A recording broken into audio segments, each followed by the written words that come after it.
Conclusion. It is said that there was nectar in the umbilicus of Ravana. Lord Rama fired an arrow into the umbilicus of Ravana, causing his death. Lord Krishna was killed by the injury of an arrow on the sole of his foot thrown by the bird killer. As we know, the Bhishma Pitama of Mahabharata was injured by a number of arrows pierced in his body, but he lived with arrows for 6 months.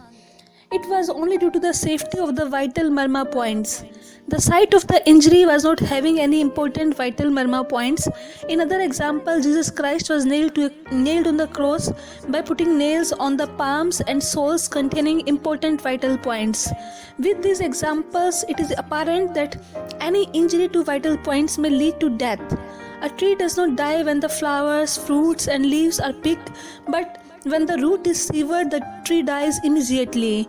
The same thing is applicable with the reference to the marma points. Any injury to these points may be so fatal, so the protection, stimulation and nutrition to these points may help in physiological functioning of the body. One should protect these vital points carefully.